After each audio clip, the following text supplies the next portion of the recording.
Witam w kolejnym odcinku. Dzisiaj jest 10 marca 2024. Kilka minut po godzinie 6 rano. Temperatura około 7 stopni, a przynajmniej tak mi zegarek pokazuje. Plan na dzisiaj jest taki, że jadę teraz na dworzec PKP Główny w Poznaniu. Jadę do Inowrocławia i wracam sobie rowerem. Po drodze będę jechał przez Kruszwice, Strzelno, Mogilno, czyli dzisiaj zwiedzam sobie Kujawy. Ja później jeszcze będę jechał przez Gniezno, ale to jakimiś bocznymi ulicami. Jak ktoś jest zainteresowany Gnieznem, to nagrywałem cały odcinek o wyjeździe do tego miasta. Zaraz go podlinkuję gdzieś u góry. No to nic, pogoda taka sobie. Wczoraj dosyć mocno wiało, zobaczymy jak to będzie dzisiaj. Długość trasy około 160 km. Jak będzie zbyt ciężko, to zawsze mogę gdzieś zjechać na PKP i sobie wrócić też pociągiem. No plan minimum to jest taki dojazd do Gniezna, to mi wyjdzie gdzieś 100 km wtedy.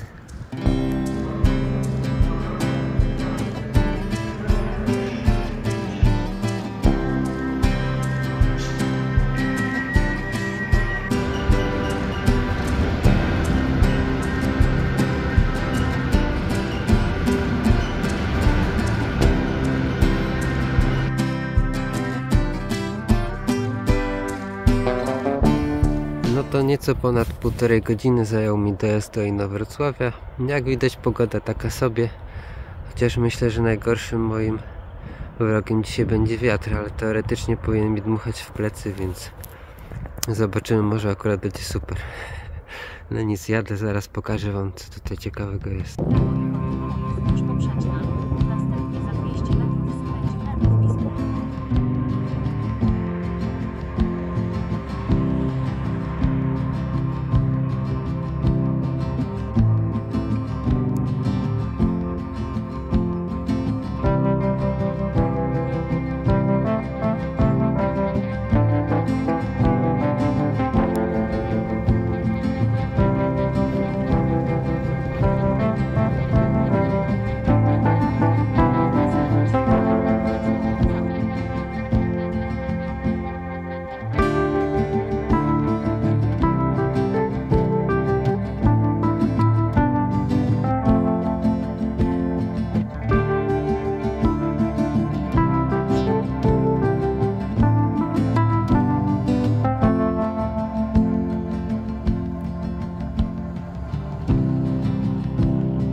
A tu chyba największa atrakcja Inowrocławia, tężnie solankowe.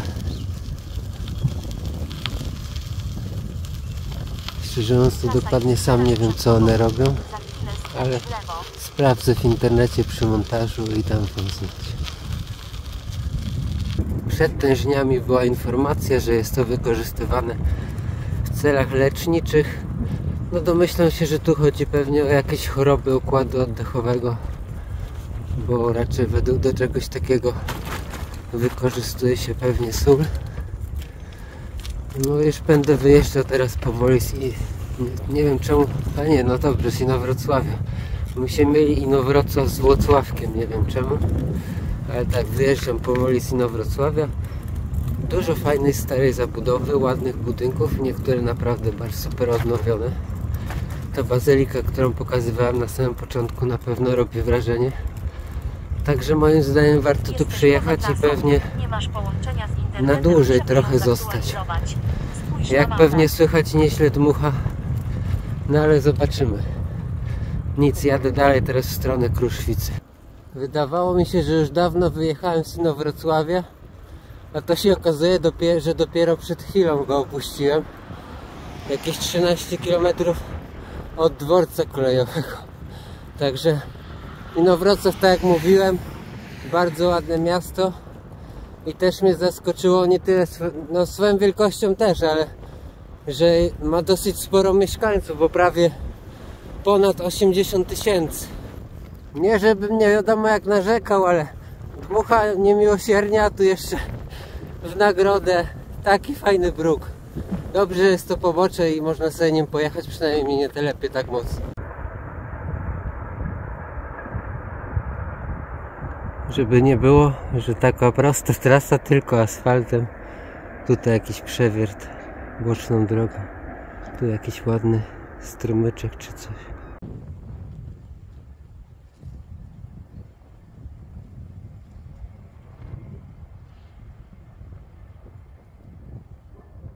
Powiem wam, że jak pech to pech. Wiatr, trochę deszczu, kiepska pogoda, mimo że wczoraj słoneczko świeciło. No to jeszcze na dodatek dzisiaj sobie chciałem troszkę mocniej pociągnąć, żeby sakwę zapiąć i się zamek urwał. I teraz jadę z otwartą sakwą pod ramą. Także chyba w Mogilnie sobie to skończę po prostu.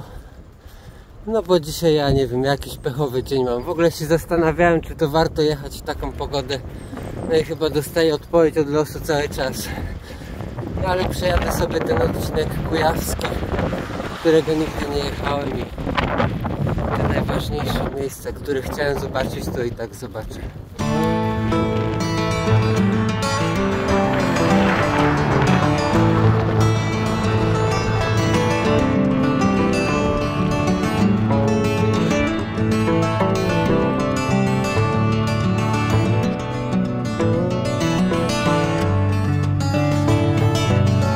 W Kruszwicy chociaż trochę nadziei, słoneczko wyszło, ale wiatr i tak daje niesamowicie. Ciekaw jestem, co to za zakład tam był. No ale jeśli to jest Kruszwica, to domyślam się, że zajmuje się jakimś kruszywem, a tu jeszcze jakiś ładny kościół.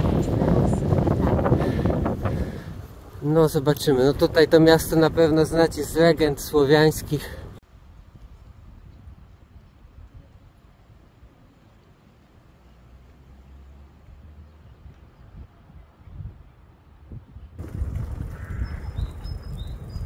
Tu jakieś połączenie dwóch jezior.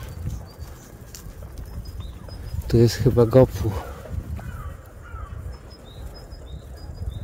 A tam dalej jest Mysia Wieża. Widać chyba ją? Tak, widać. Przynajmniej trochę. No nic, jedziemy na razie na rynek, a za chwilę nad Gopu.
Tutaj mega ładny mural z popielem.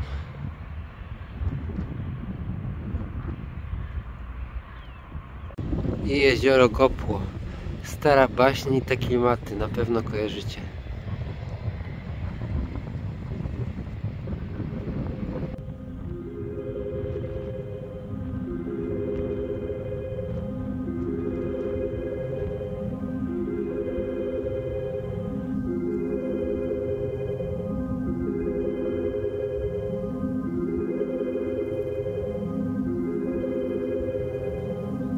Kruszwica, bardzo fajne, małe, malownicze miasteczko. Z tego co pamiętam, ma 11 000 mieszkańców.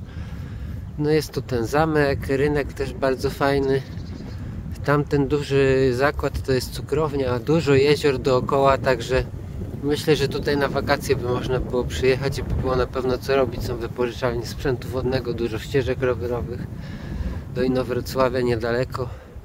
Na pewno jakieś tu fajne jeszcze w okolicy są też rzeczy do zwiedzania. No Mogilno jest tam ze 30 chyba 40 km stąd, jest później Strzelno, też bardzo stare miasto, jeśli dobrze pamiętam, z XII albo z IX wieku, właśnie nie pamiętam czy Kruszwica czy Strzelno jest z tego okresu wcześniejszego średniowiecza. No nic, no teraz wyjeżdżam z Kruszwicy i właśnie jadę do Strzelna. A jeszcze tak a propos takich historycznych miejsc jak właśnie Kruszwica, które są związane z naszymi legendami, to dla mnie jest jednak trochę dziwne, że uczymy się o jakichś mitologiach greckich, jakichś mitach greckich, bogach greckich, a o naszych słowiańskich to tam jest ledwo co wspomniane i tak naprawdę za dużo o tym się nie mówi w szkole. A co wy myślicie na ten temat? Trzeba szukać plusów. Pogoda z tragicznej zrobiła się tylko zła, bo świeci słońce, ale dalej wieje jak nie wiadomo co. No ale chociaż tutaj jest mały ruch, słońce świeci, tak jak mówię, nie ma najgorzej. Zawsze mogło lać.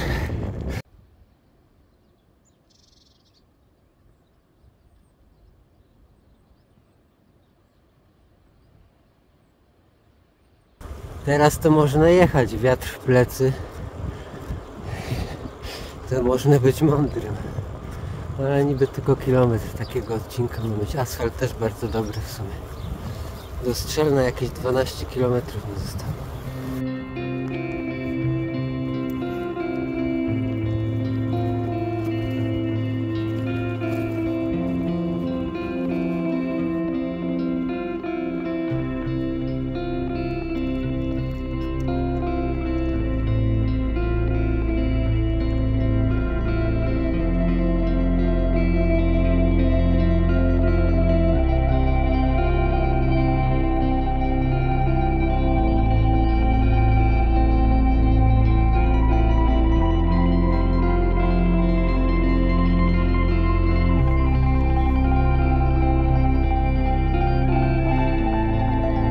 Ławka Alberta Abrahama Michelsona, który był laureatem Nagrody Nobla polskiego pochodzenia, który wyemigrował do Stanów Zjednoczonych i miał Nobla z fizyki, jeśli dobrze pamiętam.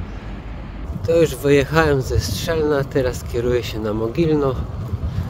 No Strzelno małe miasteczko, jeszcze mniejsze niż Kruszwica mi się wydaje, ale ten klasztor robi naprawdę dobre wrażenie. Widać, że był odnawiany, tamta rotunda też z XII wieku bodajże. Tam jakaś kawiarenka była przy tym, ale z tego co widziałem zamknięta. Ja sobie na rynku zrobiłem przerwę, zjadłem sobie. No i teraz jadę do Mogilna, tak jak mówiłem. Może jeszcze kilka słów o moich planach na ten rok. Na pewno największym planem jest sprzedanie większości rowerów, bo teraz mam ich 3, 4, 5 rowerów mam. Chcę zostać z 2. Jednym z nich będzie projekt, który robię już od dłuższego czasu, czyli przerabianie starej szosy na coś w stylu gravela, a drugi to będzie taki awaryjny stary rower górski, który planuję przerobić na takie ATB z fajną kierownicą. Jak ona się nazywała, teraz nie pamiętam, ale w postprodukcji dodam jej nazwę. I tam chcę wymienić napęd na 1 na. Chciałbym też, jeśli mi czas i pieniądze pozwolą, wziąć udział w jakimś ultra, tak do 250 km, bo wiem, że na razie nie jestem jakimś koksem i też się nie ma co na 400 czy 500 km pchać. No tak to może uda mi się to w jeden dzień przejechać. No też chciałbym z Laty Chory, to są chyba, pojechać Jesenika, Pradeda, podjechać No i trochę na pewno Dolnego Śląska, Opolszczyzny może. No z tych ultramaratonów to właśnie opolską pętelkę rozważam. Ultra Dziki Zachód, Pojezierza Gravel, tutaj właśnie Kujawy, Wielkopolska. To są moje 3 najlepsze rozwiązania. Jak na tę chwilę zobaczymy, czy coś z tego wyjdzie. Może gdzieś za granicę się uda pojechać właśnie do Czech. No na Litwę bym chciał pojechać, bo to już od dłuższego czasu próbuję to wykombinować, a na razie mi nie wychodzi, albo tam w okolicy chociaż granicy z Litwą. No to myślę, że na razie tyle. Za Strzelnem pierwszy taki dość mocny dziurawiec mi się trafił po 40 paru kilometrach, że najlepiej to w sumie środkiem drogi jechać. No ale co zrobić, nie mam co narzekać, do tej pory było naprawdę dobrze. A tu jeszcze taka ładna mała noceć koło Strzelców.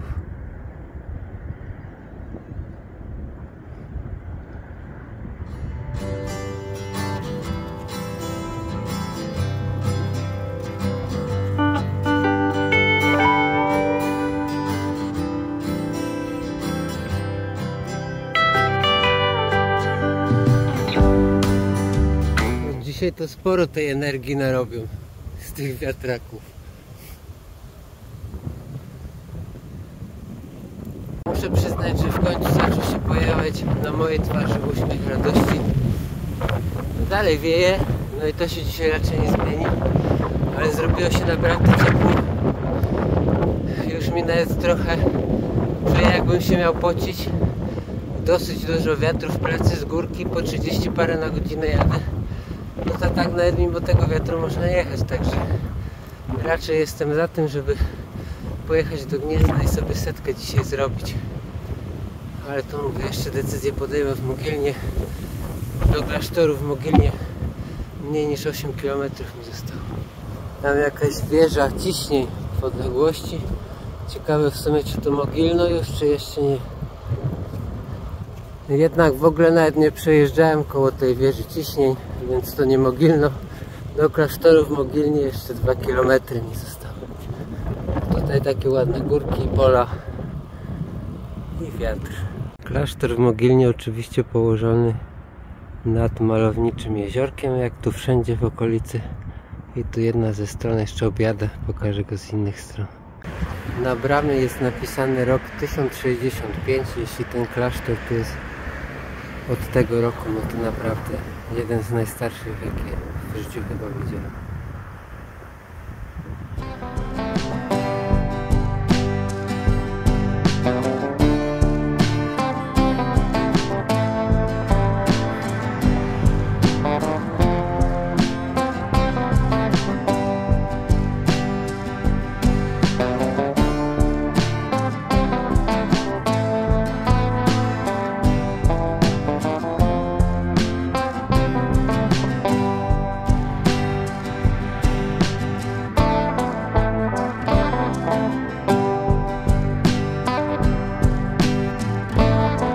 Oczywiście za Mogilnem trafił mi się zamknięty przejazd kolejowy.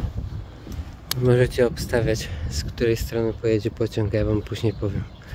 Napiszcie w komentarzach, czy udało wam się odgadnąć dobrze. Jedzie z prawej. Jakieś Intercity.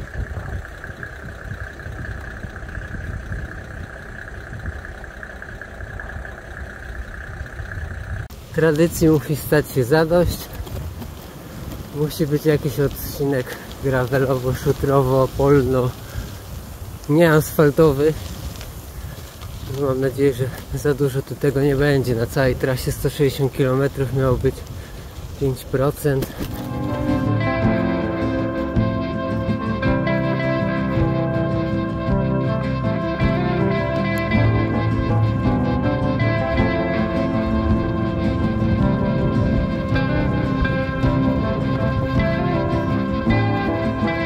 Kolejny odcinek po polnej drodze, ale nie będę narzekał tym razem. Jadę z wiatrem, więc spoko, mogę jechać po takiej nawierzchni i tak nie ma tragedii. Przed chwilą był też jakiś znak szlaku rowerowego do katedry w Gnieźnie 40 km, więc myślę, że na dworzec budownie plus minus 1-2 km pewnie.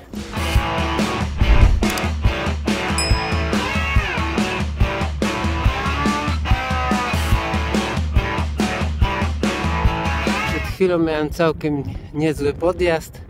Jestem teraz w okolicach wałów wydartowskich. Tutaj są takie mniejsze wzniesienia. Tam jak widać jest wieża widokowa, ale z tego co patrzyłem na Google, to nie jest aż taki fajny widok, żeby tam jechać i później się jeszcze wracać specjalnie, dlatego jadę tutaj w lewo. Tutaj jakie ładne pole. Ta droga tutaj to jest miejscami tak rozjeżdżona przez traktory, że szkoda słucha, ale tutaj już jest w miarę okej, na szczęście.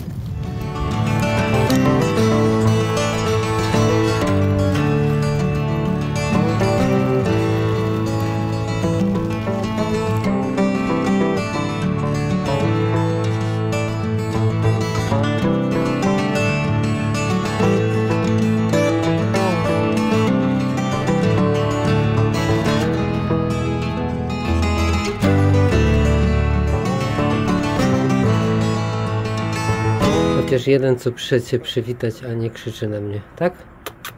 Cześć. W Wydartowie robię sobie kolejną przerwę. Chyba już ostatnią przed Gnieznem. Zostało mi tam niecałe 4 dyszki. No chyba, że gdzieś jeszcze po drodze będę bardzo zmęczony, to też sobie zrobię. No na razie się jedzie ok. No ten wiatr cały czas wieje, ale chociaż jest ciepło teraz momentami, to aż się grzeje normalnie. Także zjem sobie coś i jadę dalej. To pojadłem sobie, odpocząłem, posiedziałem z tym miłym pieskiem trochę i zmodyfikowałem też na komucie trasę, bo w sumie po co mam jechać od południa Gniezna, jak tu mogę jechać jeszcze przez Trzymeszno. Przez tą miejscowość miałem nie jechać, a wiem, że jest fajna, bo kiedyś tam byłem sobie pozwiedzać pociągiem, podjechałem z żoną. Jak jeszcze kiedyś robiliśmy inny kanał Antykanapowcy, wrzucę tutaj link u góry po prawej. No także wam jeszcze tą miejscowość pokażę. Tam się Jan Kiliński urodził. No i później do Gniezna. 29 km tą zmienioną trasą mi wyjdzie. Za Wydartowem mega jakiś zjazd. Ponad 5 dyszek weszło na godzinę. Tu kawałek był podjazd, ale teraz dalej mam zjazd. No i do Trzemeszna mi chyba będzie nieźle dmuchać, a później będę odbijał na zachód. To powinno być trochę lepiej.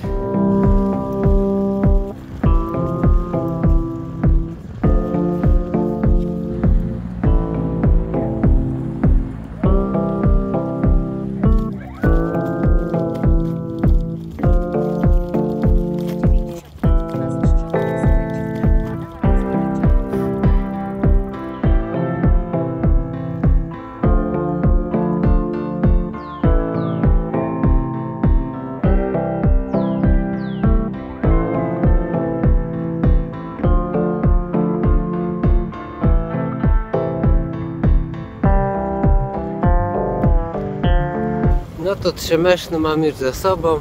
Do Gniezna zostało mi teraz 15 km. Trzemeszno jak na taką małą miejscowość to ma całkiem sporo zabytków. Ja wam tylko tak przelotowo je pokazałem. Tylko tak przelotowo, jak ktoś jest zainteresowany, to tam już wcześniej dawałem odnośnik.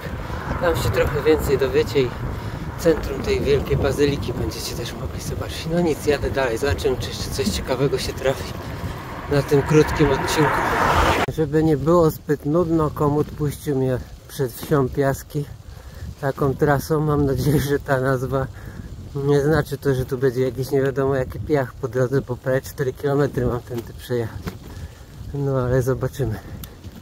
Szutry premium żadne to nie są, ale tragedii też nie ma. Całkiem dobrze się po tym jedzie. Jadę szybciej niż jakiś Ford Mondeo, który za mną jedzie. Do Gniezna zostało mi 7 km jakimiś małymi wioseczkami, więc myślę, że czas na jakieś podsumowanie. Wyjdzie mi tutaj koło 100 kilku, 102-103 km. Czy było warto? No ciężko powiedzieć, w sensie trasa jest bardzo fajna, z niej jestem zadowolony niewątpliwie. Dużo ładnych miejsc, Inowrocław, Kruszwica, Strzelno, Trzemeszno, Wydartowo, tam jak się zjeżdżało to było naprawdę fajnie. A warunki pogodowe ciężkie. Czy mógł iść człowiek po rozum do głowy? No mógł, tylko szkoda było tego biletu już kupionego. Nie jestem jakoś mega wycieńczony, chociaż już powoli zaczynam odczuwać zmęczenie, no bo już prawie te 100 km w nogach mam, ale moim zdaniem też nie ma co na siłę jeszcze te 60 km wcisnąć, bo to trochę bez sensu w takich warunkach jeszcze pogodowych, bo to też już się ściemniało, jakbym podjeżdżał do Poznania. A zresztą większość tej trasy, którą mam do przejechania z Gniezna, i tak już dobrze znam, czy to no znaczy rowerem w sumie i tak większość przejechałem, więc to też bez sensu cisnąć. Także dzięki za oglądanie i do zobaczenia następnym razem. Miejmy nadzieję, że będzie lepsza pogoda.